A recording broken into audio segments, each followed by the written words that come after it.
2 Coríntios capítulo 7, versos 9 e 10.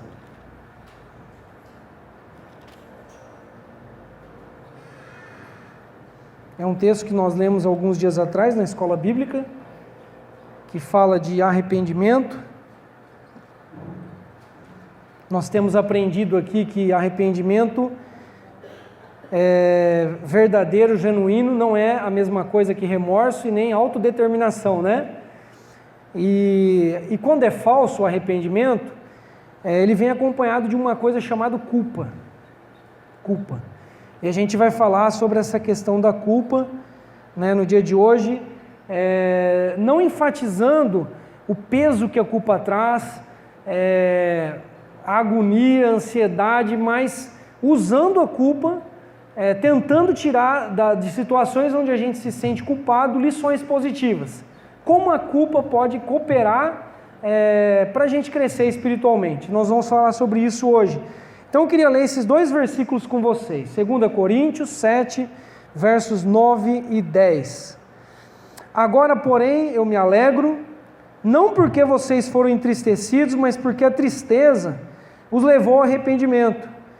Pois vocês se entristeceram como Deus desejava, e de forma alguma foram prejudicados por nossa causa. A tristeza segundo Deus não produz remorso, mas sim um arrependimento que leva à salvação, e a tristeza segundo o mundo produz morte. Mas só esses dois versículos.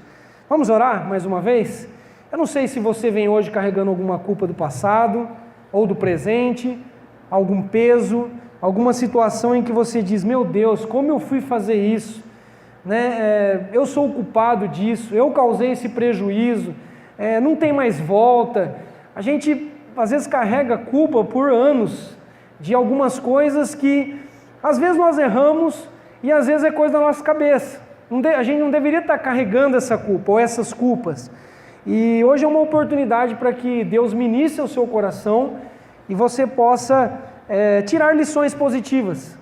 Fazer da culpa não um fardo pesado, mas fazer dela uma mola, para te lançar adiante e para que você receba o perdão de Deus, para que você receba o refrigério de Deus, o descanso de Deus, como nós cantamos aqui, e você possa viver uma vida em paz, em nome de Jesus. Amém? Vamos orar mais uma vez? Senhor, em nome de Jesus, nós queremos agora, Deus, meditar na Tua Palavra e pedimos ao Senhor Espírito Santo de Deus que nos ajude, que ministre os nossos corações e que traga paz aos nossos corações. Se alguém entrou aqui, Deus, carregando o peso da culpa, carregando, Senhor, esse fardo que tem trazido ansiedade, que tem trazido tristeza, dor, que o Senhor, Deus, ajude, que o Senhor possa ter misericórdia de nós, derramar da Tua graça sobre nós, como nós já cantamos aqui, e que possamos viver em paz e viver, ó Deus, cientes, crendo que o Senhor é fiel e que o Senhor quer nos perdoar, o Senhor pode nos perdoar. E o Senhor deseja, Pai, nos levar a um crescimento, a uma maturidade. Nós estamos aqui para isso. Abra os nossos ouvidos, abra os nossos corações, Deus. Fala conosco. Aquilo, Senhor, que porventura eu não consiga transmitir aqui na mensagem, que o Teu Espírito faça, que o Teu Espírito complemente, que o Teu Espírito vá, Senhor, nas regiões da alma, do coração, que nenhum homem, nenhuma mulher pode alcançar, Pai. Em nome de Jesus, amém. Amém. Glória a Deus. Bom, gente, nós somos humanos e como humanos nós erramos e nós falhamos. E sempre que isso acontece, nós sentimos culpa. Às vezes, culpa porque não atingimos os padrões de Deus. E às vezes, nos sentimos culpados, como eu disse, sem ter feito algo errado, de fato, ou pecaminoso. Sentimos culpa, por exemplo, por não passar muito tempo com os nossos filhos. Todo pai acho que já sentiu, ou mãe, isso. Olha, eu deveria passar mais tempo com os meus filhos. Sentimos culpa porque não oramos como deveríamos. Sentimos culpa por não ter paciência com as pessoas. Olha, eu estourei hoje com essa pessoa. Eu falei um pouco mais alto, as minhas palavras estavam carregadas de ira. Sentimos culpa quando nós não conseguimos nos libertar de algum vício que nos prende, nos escraviza. Enfim, nós poderíamos citar muitas situações onde a gente carrega esse fardo e esse peso chamado culpa. Em Filipenses, no capítulo 1, versos 9 e 10, o apóstolo Paulo diz assim: também eu faço essa oração, que o vosso amor aumente mais e mais em pleno conhecimento e toda percepção, para aprovardes as coisas excelentes e sermos sinceros e inculpáveis para o dia de Cristo. Quando nós lemos essas palavras assim, aprovados, excelentes, irrepreensíveis, inculpáveis para o dia de Cristo, a gente sente um peso. Porque nós falamos assim, meu Deus, eu não vou conseguir atingir isso. Em Filipenses, capítulo 2, versos 14 a 16, Paulo diz assim, mais à frente um pouco: fazei tudo sem murmurações e contendas, para que vos torneis irrepreensíveis e sinceros filhos de Deus, inculpáveis no meio de uma geração corrupta e pervertida, que vocês brilhem como luzeiros. Difícil, não é?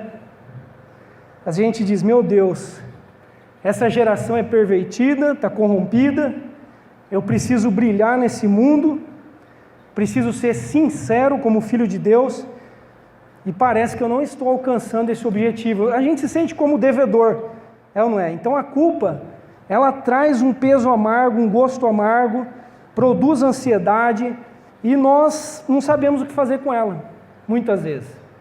Como nos livrar dela, ou como tirar lições positivas dessa culpa. Lembra os irmãos de José, quando venderam José? Lá em Gênesis, capítulo 42, versículo 21, eles dizem assim, olha, na verdade nós somos culpados, porque nós vimos o nosso irmão, a angústia da alma dele, quando ele nos rogava, quando ele pedia para a gente acudir a ele, e hoje nós estamos vivendo essa ansiedade, né? Quando eles jogam José ali para ser vendido, e aí contam uma mentira para o pai que ele tinha sido devorado pelos animais, e aí depois passa todo aquele tempo e os irmãos se reencontram com José. E aí começa a acontecer algumas coisas com os seus irmãos e eles dizem assim, olha, nós somos culpados, a ansiedade não vai largar a gente, porque nós vimos a angústia dele e nós não fizemos nada, e nós mentimos. Então, nós erramos, isso é fato, nós pecamos e a culpa é uma realidade da vida humana. Agora, dentro disso, eu tenho duas atitudes. Ou eu pego e fico paralisado e digo, eu não tenho jeito, não tem jeito para a minha vida. E eu abandono tudo, e aí eu falo, olha, eu não consigo atingir os padrões de Deus, e eu me afogo na impotência, nessa culpa, na incapacidade, me sinto inadequado. Sobre a minha vida vem aquele sentimento de fracasso, de derrota, vergonha, remorso, sentimentos horríveis. Horríveis, essa é uma maneira de se comportar. A pessoa vai se afundando e cada vez mais se distancia de Deus. Agora tem uma outra atitude, que é essa que eu quero abordar hoje, que é aquela atitude onde a culpa me impulsiona a ser alguém melhor, onde a culpa me leva a um quebrantamento de coração, me leva a buscar a humildade, a dependência da graça de Deus, para que eu experimente o arrependimento. Esse arrependimento, segundo Deus, que produz vida e não morte. É esse arrependimento que deve produzir e acontecer nas nossas vidas. Graças a Deus que Deus tem o poder de nos curar das nossas culpas, de perdoar os nossos pecados. Então Jesus Cristo já se ofereceu por nós, para levar toda a nossa culpa. Então, algumas lições para nós, nessa questão de tirarmos aí coisas boas da culpa. Deus é o único que tem poder de pegar algo que é ruim, prejudicial, e transformar isso em bênção nas nossas vidas. Ninguém pode fazer isso. Alguns dias atrás nós postamos no Facebook que até a ira nossa, né? Até as nossas iras, momentos que nós vemos que personagens bíblicos ficaram irados, Deus usou isso para reverter em glória e bênção no nome dele. Só Deus para fazer isso, pegar alguma coisa ruim e transformar isso em algo bom.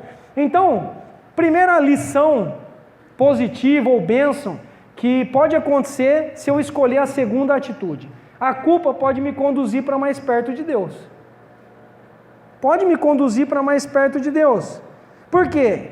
Eu chego à conclusão de que eu não dou conta sozinho, de que eu não sou Deus,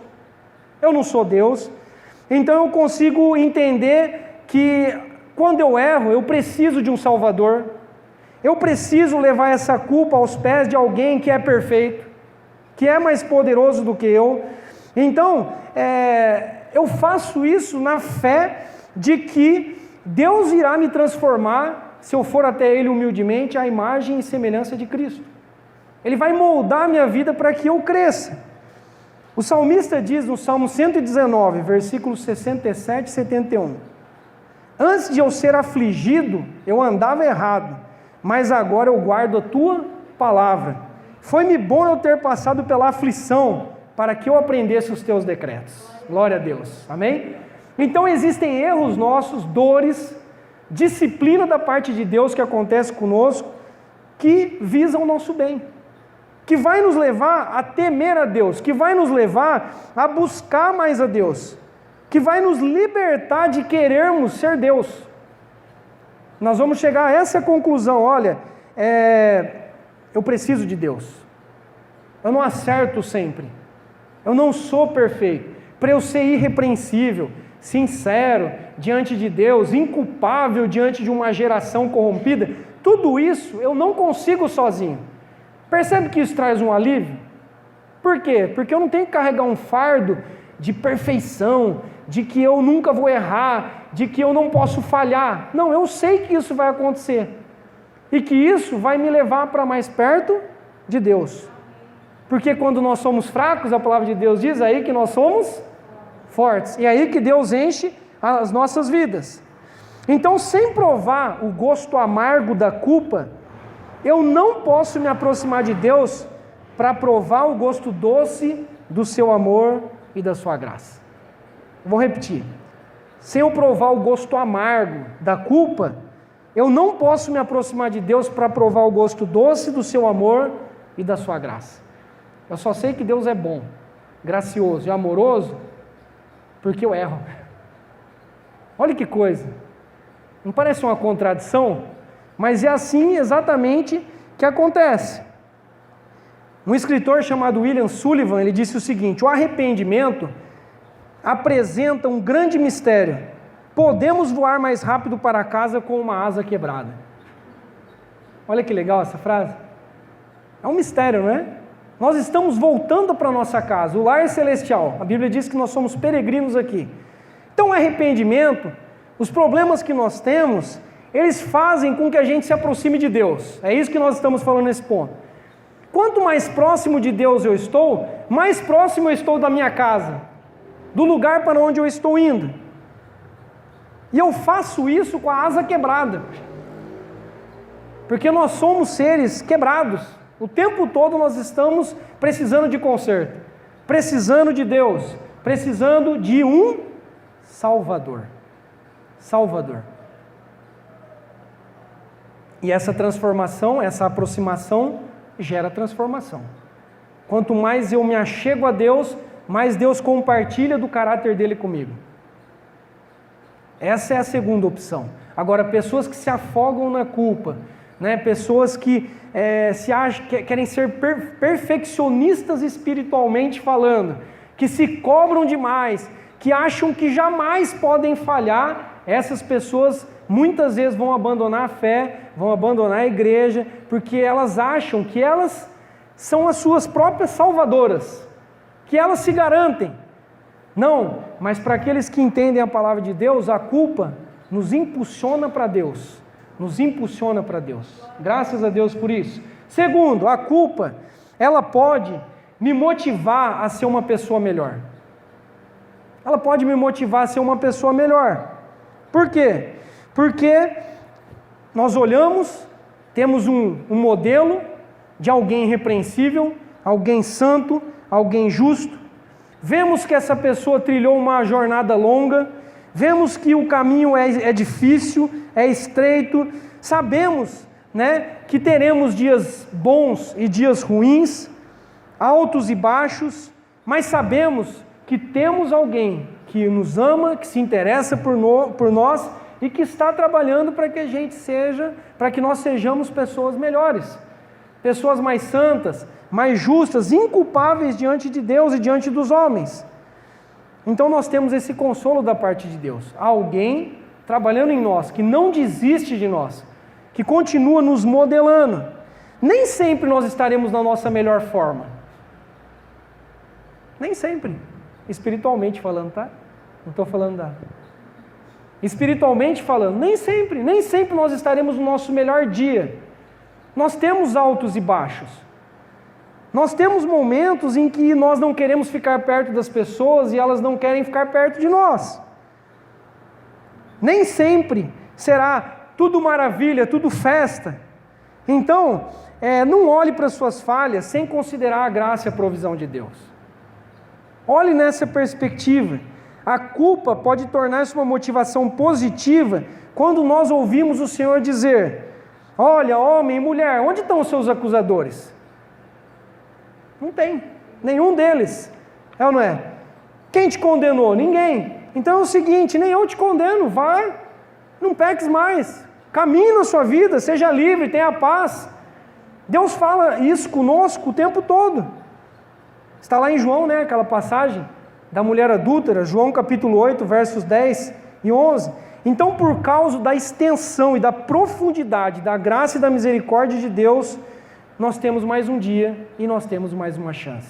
E podemos ser pessoas melhores.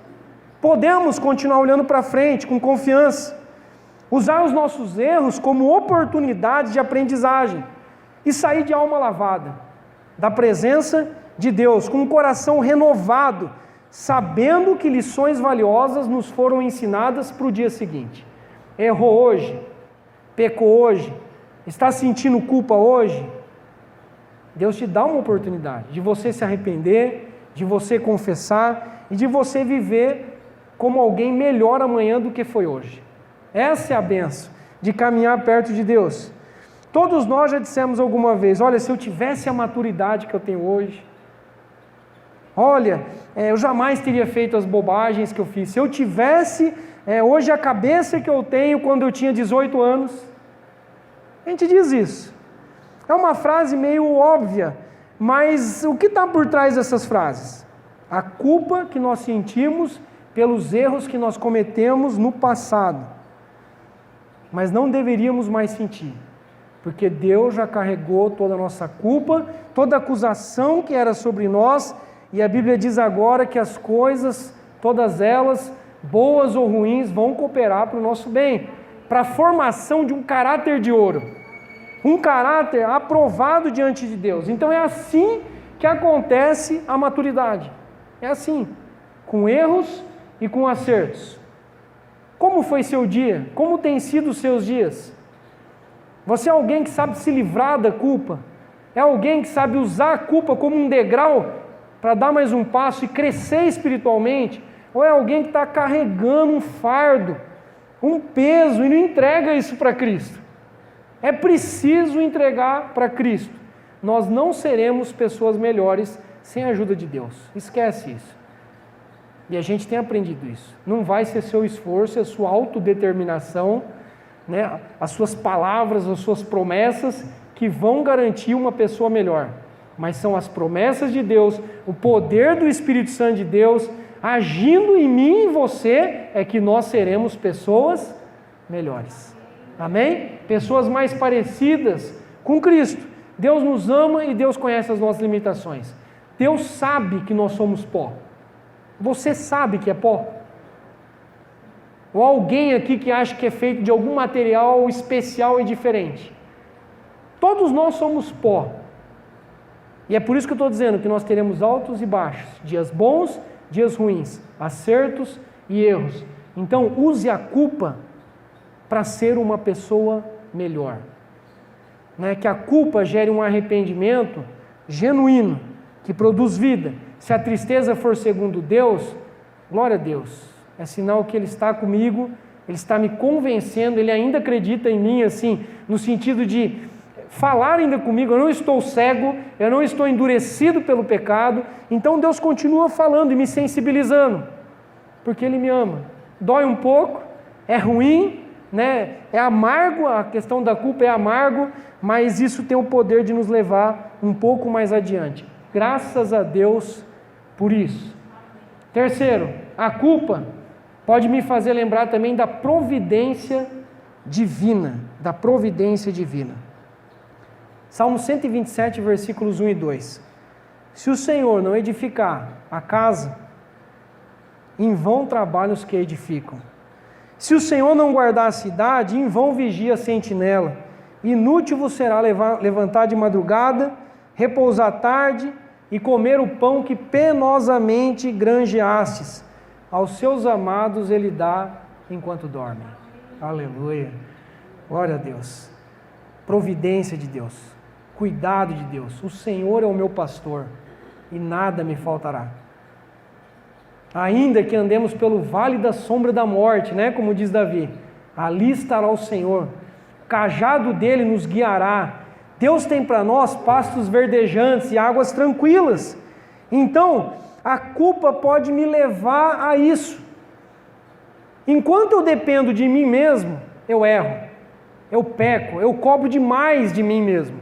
A partir do momento que eu digo, olha, eu preciso de Deus, eu preciso do pão vivo que desce do céu, eu preciso de direção da parte de Deus, eu não estou no controle, Ele está no controle. Não adianta eu achar que sou Deus, eu não sou Deus. Eu preciso continuar contando com a boa mão de Deus para me guiar, para me conduzir, para me manter em pé. Nós precisamos. Então a culpa também pode me levar a depender mais de Deus. A depender muito mais de Deus. Então, continue fazendo isso. Quando você se sentir culpado, fala, Senhor, eu preciso de Ti. Tão simples essa oração. Deus, eu dependo de Ti. Eu quero ser irrepreensível. Eu quero ser uma pessoa melhor. Eu quero ser diferente da maioria. Eu quero ser sal e luz nesse mundo. Mas eu preciso da Tua ajuda. Eu preciso de um pastor. Eu preciso de um salvador. Eu preciso mais do que o pão físico. Eu preciso do pão vivo que desce do céu. Eu preciso de Jesus Cristo. Eu preciso. Né? Então que as tuas culpas te levem a depender mais de Deus. A comer na mesa de Deus. A buscar suprimento com o Senhor. Amém? Olha aí como que funciona conosco. Toda vez que a gente erra, nós somos levados até os pés de Deus. Ele é a minha providência. E aí o que acontece? Eu entendo que o controle e a perfeição não estão em mim, mas estão em Deus. Amém? Se eu deixo de depender de Deus nessa questão do controle e da perfeição, eu volto a errar. Por isso que eu fiz aí um ciclo, né? Fechado. Eu erro, aí eu corro até os pés de Deus e digo, eu dependo de Deus. Fiz isso, eu estou entregando o controle da minha vida nas mãos dele e dizendo, o Senhor é perfeito, eu não. Se eu me esqueço disso, eu volto a errar. Errei de novo, Deus puxa a minha orelha, eu vou lá e falo, Senhor, Tu és a minha providência. Eu preciso do Teu perdão, eu preciso do Teu poder para vencer essa tentação, para vencer essa tribulação, eu preciso. Fiz isso, entreguei. A paz toma conta do meu coração, a tranquilidade. E aí eu caminho mais um pouco. Seria muito bom ficar aqui, né? Só nesses dois aqui, né? Deus é minha providência, Ele está no controle, Ele é perfeito. Eu estou em paz, eu estou tranquilo. Todas as minhas ansiedades foram lançadas diante do Senhor. Infelizmente, aquele lá, quando erro, acontece de novo. E aí acontece de novo a culpa. E aí a gente continua. Dependa de Deus. Amém? Continue dependendo de Deus. Lance diante dele os seus fardos, as suas culpas. Lance o seu passado diante dele, o seu presente. Só Deus tem o poder de aliviar, de perdoar, de tirar esse fardo e de entregar um outro fardo que é leve, suave e que traz paz ao coração do homem. E para terminar, a culpa, ela pode me ensinar a amar a misericórdia de Deus. O que é misericórdia? É alguém te perdoar sem você merecer. Isso é misericórdia. É o amor que vive a miséria do outro, como se fosse a sua. Então a culpa tem o poder de me levar a olhar para Deus e a dar valor ao fato de Deus se compadecer da minha miséria. Eu passo a amar a misericórdia de Deus. O profeta Miqueias disse lá no capítulo 6, versículo 8: Ele te declarou, ó homem, o que é bom e o que é que o Senhor pede de ti, que pratiques a justiça, ames a misericórdia e andes humildemente com o teu Deus. Então o versículo está dizendo não apenas para nós praticarmos a misericórdia, mas para nós amarmos a misericórdia. E se Deus é misericordioso conosco, nós também temos que ser misericordiosos com as pessoas. Tiago diz que o juízo é sem misericórdia para aquele que não usou de misericórdia, e que a misericórdia triunfa sobre o juízo. Antes de Deus ser juiz, Deus é misericordioso. Antes de Deus condenar, Ele veio para salvar. Ele veio para salvar. Deus não tem prazer na nossa destruição, nem na morte do ímpio. A Bíblia diz isso. Então ame a misericórdia de Deus, né? Dê valor a isso, porque isso pesa muito na balança de Deus. Pesa muito. Graças a Deus que Deus não nos trata segundo as nossas iniquidades. Graças a Deus que Deus, quando olha para nós, vê o sangue de Jesus que foi derramado por nós. E a ira de Deus se afasta de nós. Então a culpa pode me levar a isso, a dizer que bom, eu sou um miserável, mas Ele me ama, e Ele me ajuda, e Ele me perdoa. E toda acusação e toda dívida que é contra a minha vida não existe mais. Então isso é olhar a culpa de uma maneira positiva. É usar a culpa, né, como eu já disse, como uma mola que vai me lançar um pouco mais adiante. A misericórdia triunfa sobre o juízo. A misericórdia triunfa sobre o juízo. Glória a Deus. Glória a Deus. Uma vez que eu uso bem a culpa para viver tudo isso que eu disse aqui, Deus será glorificado na minha vida e as pessoas perceberão. Eu não vou me afogar na culpa. Eu não serei destruído no meio das culpas, dos erros. Eu vou admitir as minhas culpas, confessar diante de Deus e Ele tomará providências a respeito disso. É isso. Amém? Lance as suas culpas diante de Deus. Lance as suas culpas diante de Deus. Não se afogue nelas. Não deixe elas fazer de você alguém azedo, murmurador, alguém que está sempre nos cantos resmungando por causa da vida, por causa daquilo que te fizeram ou têm feito para você. Não deixe a culpa te matar. Não deixe a culpa te paralisar. Use a culpa para subir mais um degrau, e cada dia mais, para que você possa viver o que eu li lá no começo em Filipenses. Você faça parte dessa geração inculpável, não corrompida, sal e luz, uma geração sincera diante de Deus, que tem um coração quebrantado, que teme a Deus, que ama a misericórdia, que a cada dia cresce como pessoa, amém? E que avança tendo como alvo, como modelo, quem? Jesus Cristo, o autor e consumador da nossa fé. Tem muito ainda para a gente caminhar, não é? Até a gente chegar na nossa casa verdadeira, na pátria celestial, ainda tem um caminho para a gente percorrer. Mas com a ajuda de Deus, Deus nos alimentando no meio do caminho e nos pegando pelas mãos, nós vamos chegar. Nós vamos chegar. Amém?